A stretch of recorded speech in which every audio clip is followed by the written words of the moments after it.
अफगानिस्तान के दारुल हुकूमत काबुल में धमाका सुना गया। बड़ी खबर यह है कि पाकिस्तान ने अफगानिस्तान पे एक एयर स्ट्राइक की है। जंग की सूरत हाल जो है वो इस वक्त पैदा हो सकती है। काबुल पर हमले के बाद पाकिस्तान में हड़कंप मच गया है। भारत की जानिब से फिर शरारत करने के लिए कुछ ऐसा माहौल बनाया जा रहा था। इस्लामाबाद के अंदर जनाब एक और पाबंदी लगा दी गई है और इस्लामाबाद जो है इस वक्त हाई अलर्ट है और पाकिस्तान के दो शहर बल्कि इस्लामाबाद और लाहौर इस वक्त हाई अलर्ट हैं।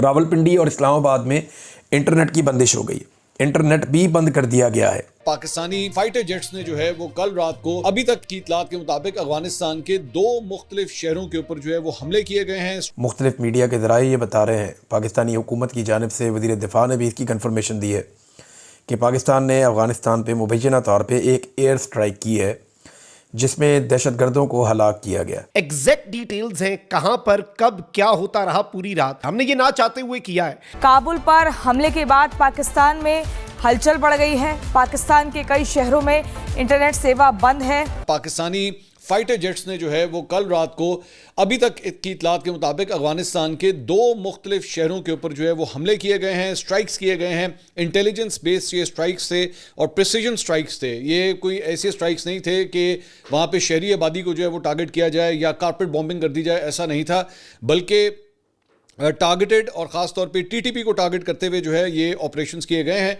और उसके अंदर ये बताया गया है कि जनाब टीटीपी का जो अमीर है, टीटीपी का जो सरबरा है, उसे नूर वली महसूद, उसे बताया जाता है कि जनाब टारगेट किया गया है और उसे हलाक कर दिया गया है इन हमलों के अंदर। अभी मुतज़ाद इतलात हैं, अभी कंफर्मेशन इसके बारे में नहीं की जा सकती, लेकिन जो चैटर आ रही है कम से कम अफगानिस्तान से वो यही है कि जनाब उसके कंपाउंड को जो है वो टारगेट किया गया और हो सकता है कि वो किसी गाड़ी में सवार था, लैंड क्रूज़र में थे वो, और उसके अंदर जो है उसको स्ट्राइक किया गया है। हेलो दोस्तों, नमस्कार। राय न्यूज़ एमपी में आप सभी का स्वागत है। दोस्तों बाप आखिर बाप क्यों होता है, उसका जीता जागता उदाहरण है बाप भारत और बेटा पाकिस्तान। जी हाँ दोस्तों, भारत की नकल कर अफगानिस्तान में टीटीपी के ठिकानों पर पाकिस्तान ने एयर स्ट्राइक की है। जिस तरह भारत ने पाकिस्तान में घुसकर आतंकी ठिकानों को तहस नहस किया था, उसी की नकल अब पाकिस्तान ने भी की है, जिसके बाद अब तालिबान की पाकिस्तान पर जवाबी कार्रवाई से पाकिस्तान की फटती दिखाई दे रही है। अब ये एयर स्ट्राइक जो है इसके बारे में अभी मज़ीद तफसीलात तो आएंगी जब DGISPR आज के दिन में पेशावर में कोई प्रेस कॉन्फ्रेंस करने जा रहे हैं, जिसमें वो बताएंगे कि उन्होंने दहशतगर्दों का कितना नुकसान किया और ये कौन दहशतगर्द थे और उन्होंने क्या पाकिस्तान के अंदर कौन कौन से गुलगुला हुए थे। बहरहाल ये जो दहशतगर्द हैं इनके 3 नाम अभी तक सामने आए हैं जो हुकूमती ज़राए से आए। पाकिस्तानी मीडिया ने ये खबर चलाई है और जो 3 नाम बताए गए उनमें एक नाम है नूर वली महसूद का, एक नाम है कारी सैफुल्लाह महसूद का और एक नाम है खालिद महसूद का। ये 3 जो टीटीपी के रहनुमा हैं ये मारे गए इस दहशतगर्द हमले में, लेकिन पाकिस्तान की मीडिया को ज़रा कन्फर्मेशन करनी चाहिए थी। इनमें से जो खालिद महसूद है वो 2018 में अमरीकी ड्रोन हमले में पहले ही मारा जा चुका है, जबकि इसमें जो कारी सैफुल्लाह महसूद है उसके बारे में बाकायदा खबरें छप चुकी हैं कि वो 2019 में होस्ट में अफ़गानिस्तान में मारा जा चुका है और ये उस वक्त मारे गए थे जब अमेरिका वहाँ पे मौजूद था, जब वहाँ पे बाकायदा अफ़गान हुकूमत मौजूद होती थी। तालिबान ने तब तक फ़तह नहीं किया था अफ़गानिस्तान को, ये उस वक्त की बात है। हाँ, अब जो एक और नूर वली महसूद की बात हो रही है तो इसके बारे में कुछ तफसीलात मेरे पास हैं, मैं आपके साथ शेयर कर देता हूँ। ये कौन शख्स है और इसको मारा जाना कितना इम्पॉर्टेंट है। ये कलदम तहरीके तालिबान का सरबराह है नूर वली महसूद उर्फ अबू मंसूर आसिम। ये 9/11 के बाद काबुल पर अमरीकी हमले में बाल बाल बचकर निकल गया था।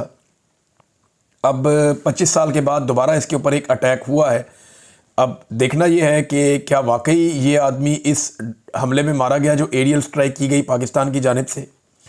कलदम तहरीके तालिबान पाकिस्तान के 48 साला सरबराह नूर वली महसूद उर्फ अबू मंसूर आसिम ने फैसलाबाद, गुजरांवाला और कराची के मदारिस में तालीम हासिल की।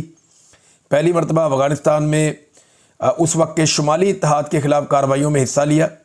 9/11 के बाद दोबारा काबुल का रुख किया और ज़िंदा बच के वापस आ गया। बैतुल्लाह महसूद, हकीमुल्लाह महसूद, मुल्ला फ़ज़लुल्लाह, इन सब के बरक्स ज़्यादा अरसे तक यानी लगभग 8 साल तक कलअदम तहरीके तालिबान पाकिस्तान की सरबराही नूर वली महसूद के पास मौजूद रही और कल के दिन तक मौजूद थी जब तक इसके ऊपर ये अटैक नहीं हुआ। अफ़गानिस्तान की जानिब से उनकी गवर्नमेंट ने कंफर्म किया कि 2 बड़े धमाके हुए हैं वहाँ अफ़गानिस्तान में, लेकिन साथ ही उन्होंने ये कहा कि जो ज़बीउल्लाह मुजाहिद हैं उनके तर्जुमान अफ़गानिस्तान की जो अबूरी हुकूमत है उसके उन्होंने अभी इसकी कंफर्मेशन नहीं की कि इसमें नुकसान किसका हुआ और कितना हुआ, लेकिन इसकी तफसीलात आ जाएंगी। जबकि आज पाकिस्तान की जानिब से DGI SPR मुमकिन तौर पे पेशावर में जो प्रेस कॉन्फ्रेंस करेंगे उसमें बताएंगे ये क्या हुआ। देखिए, पाकिस्तान की सिक्योरिटी फोर्सेस की एक बहुत बड़ी कामयाबी है। अब ये 2 तरीक़ों से हो सकती है। अगर तो पाकिस्तान ने ये अटैक अफ़गानिस्तान को कुछ हद तक एतमाद में लेकर किया तो ये कमाल काम है। अफ़गानिस्तान की हुकूमत हो सकता है किसी मजबूरी की वजह से, बाज़ औक़ात अगर आपने एतमाद में भी होते हैं तो आप नहीं बताते पब्लिकली, आपके ऊपर प्रेशर आने का अंदेशा होता है। अगर तो ये एतमाद में लेकर किया तो ये बहुत बड़ी कामयाबी है पाकिस्तान की, और अगर ये टारगेट अचीव हो गया। 2 बंदे तो पहले ही मारे जा चुके थे, वो मीडिया की खबर गलत है, तस्दीक उन्हें करनी चाहिए, मीडिया को ज़िम्मेदारी का सबूत देना चाहिए था। तो कोऑर्डिनेशन के साथ हमला हुआ तो बहुत बड़ी अचीवमेंट है, लेकिन अगर इसमें ये यकतरफा हमला है तो पाकिस्तान को एक कामयाबी तो मिली कि एक दहशतगर्द मारा गया, तफसीलात आएंगी तो पता चलेगा, मगर इसके असरात मुख्तलिफ हो सकते हैं क्योंकि इसमें जो अफ़गान तालिबान है उनकी पॉलिसी कुछ और है और वो अफ़गान सरजमीन के ऊपर बैरूनी हमले की मुखालफत करते हैं। लेकिन क्या वो कोई बैरूनी हमला इस नौयत का रोक सकते हैं? फ़र्ज़ करें कि अमेरिकन तैयारे आते हैं, आकर अफ़गानिस्तान पर बमबारी करते हैं, या वो मिसाइल भेजते हैं, वो अफ़गानिस्तान में आकर गिरते हैं, तो क्या तालिबान के पास कोई सिस्टम है उसको रोकने का? बिल्कुल नहीं। दुनिया का कोई कमज़ोर से कमज़ोर मुल्क भी है ना, उसकी एयर फोर्स भी अगर अफ़गानिस्तान के ऊपर अटैक करेगी तो अफ़गान तालिबान के पास उससे बचने का या उसको रोकने का कोई तरीका नहीं है।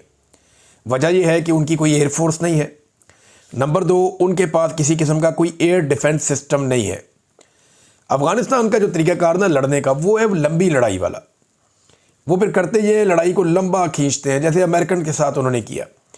ट्रिलियंस ऑफ डॉलर्स जो है अमेरिकन के डूब गए अफ़गानिस्तान में, उनके बेशुमार फ़ौजी कत्ल हो गए। अफ़गानिस्तान के अंदर एक अजीबोगरीब लड़ाई छिड़ गई, नेटो का बहुत नुकसान हो गया। अमेरिका पैसे डाल डाल के अफ़गानिस्तान में थक गया, लेकिन लड़ाई का नतीजा ही नहीं निकल रहा था। तो तालिबान जो है वो लड़ाई को लंबा खींचने के माहिर हैं। अगर पाकिस्तान की उनके साथ कोऑर्डिनेशन अच्छी रही तो हम दहशतगर्दी पे काबू पा लेंगे, ये बात इमरान खान साहब भी कह चुके हैं। लेकिन अगर आप विदाउट कोऑर्डिनेशन चलेंगे तो फिर ये लंबी लड़ाई है, इसको आप खींचते जाएं, शैतान की आंत की तरह लंबी होती जाएगी और आपको कई सालों तक ये लड़ाई लड़नी पड़ सकती है। तजज़ियाकार ये बात मानते हैं, वो ये कहते हैं कि ये एक हकीकत है कि तालिबान के साथ आप ये जो रवायती किस्म की एक लड़ाई है इसको लंबा खींचने में तालिबान बहुत तेज़ हैं और इस लड़ाई को बहुत लंबा लेकर चले जाएंगे। बहरहाल ये पाकिस्तान की एक दिफाई नुक्ता नज़र से अगर PTP का सरबराह मारा गया तो बड़ी कामयाबी है। अभी मेरे ख्याल में कुछ घंटों में हमें बाकी तफसीलात मिल जाएंगी